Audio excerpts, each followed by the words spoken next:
DNCya crib, co-sleeper crib, all-in set na siya. Co-sleeper siya, meaning pwede mong katabi yung crib sa kama. May mosquito net na siya. May diaper changing station na siya. May lagay ng diaper. Pwede maging playpen. Yan. Tapos, pwede maging wrapper. May kasama na rin siyang music lullaby. Kung kanya, papakita ko paano yung pagka-co-sleeper niya. Ang na-adjust lang na height itong part, pero hindi mismo yung higaan niya. Naka-fix na yung taas ng higaan niya. Kung gusto mo siyang i-co-sleeper, tatanggalin mo na yung zipper. Yan. Tapos, ganyan, kung gano'n kataas. Gusto mo, ganyan lang. Para hindi malaglag si baby habang nag-rocker. Kung ayaw mo naman siyang i-rocker, i-adjust mo lang to para hindi siya mag-sway, mag-swing. Tapos gano'n pa dito, pinaka-bababa. Yan. Kasing level ng kama nyo. Yan. Yan. Itong part, wooden siya. Medyo matigas pa siya. Kailangan mo pa rin talaga ng foam para hindi matigasan sa kama si baby. Then, ito, gumagana yung nursery lullaby niya. Yan. If ever kapatulog yung si baby. Then, meron siyang lock dito para hindi kumulong yung wheels sa ilalim. Then, pwede mo din gamitin yung wheels para buhatin yung swing, lilipat sa iba. I-explain ko yung feature ng DNCya co-sleeper crib. Marami iba-ibang klaseng crib. May mura, mas mahal, pero parang halos pare-pareho lang. Ito, all in one set na to, wala ka nang iintindihin kompleto na to. Kasi una sa lahat, co-sleeper to, ibig sabihin, pwede mo makatabi ang crib sa katabi ng kama mo. Which is madali para sa'yo, buhatin si baby pag kailangan bumangon.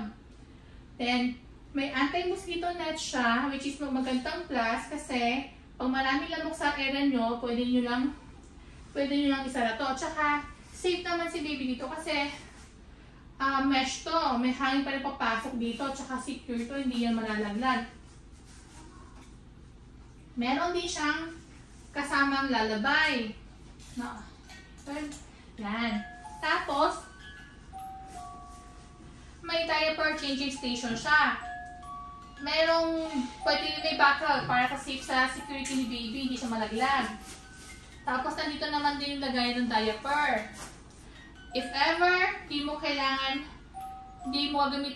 na gagamitin crib as higaan ng bata, meron siyang ditong, pwede mo maging playpen to. Tatanggalin mo lang yung kama. Rocker siya. Yan. Meron din siyang parang tali na kasama. If ever medyo malayo ka sa kama, pwede mo nang hihilain yung crib para maging rocker. If ever ayaw mo maging rocker, i-unfold mo lang yung nasa ilalim para hindi siya maging rocker mode. Tapos yung wheels niya, pwede mo malak para hindi siya magalaw. And since may wheels siya, madali para sa'yo ilipat yung crib kasi naka-wheels siya.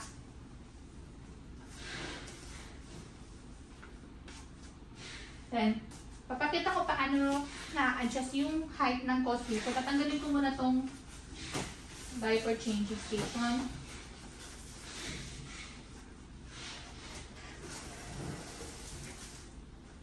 Ayan.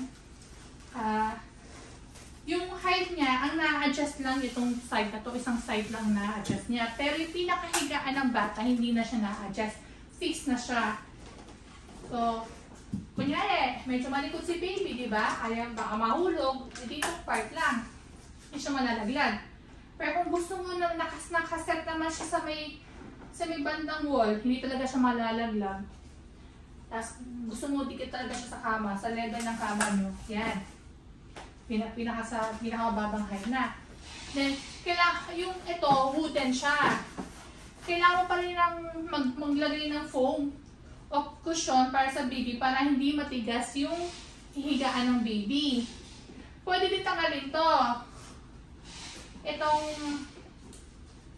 Itong nasa gilid, if ever gusto mo siya maging plate, tatanggalin mo lang yan. May zipper yan eh. Yan. So, kaya sabi ko, the best tong Dia Encea crib. Pinagkaya pa niya ito sa wooden, di ba wooden? Usually wood lang talaga yan. Hindi mo siya malilipat. Hindi mo siya ma-unfold if ever gusto mo siya pupunta kayo sa malayong lugar.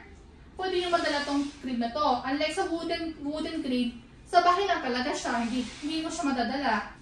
Then, foldable din siya. May kasama din siyang bag. If ever na dilipat mo yung crib, lalagyan mo lang sa bag, madali siyang bitbit, hindi siya ganun kabigat. Good quality crib to, hindi siya yung mumulahin na plastic na madaling masira. Then, kaya niya i-hold yung pigat ng baby. Siguro kaya niya hanggang 3 years old. Then, tayo kong piga, ayun po. Nakita nyo, hindi naman siya bumibigay. Bibigay talaga siya pag aanon ko, pero hindi ako aanon. Gusto ko lang pakita na kaya niya support yung bigat ko. Kita nyo naman, hindi siya agad nasira. Hindi ibibigay yung plastic, ay yung tela. Tsaka yung zipper niya, hindi din nag-detach. Kaya secure talaga dito yung anak nyo.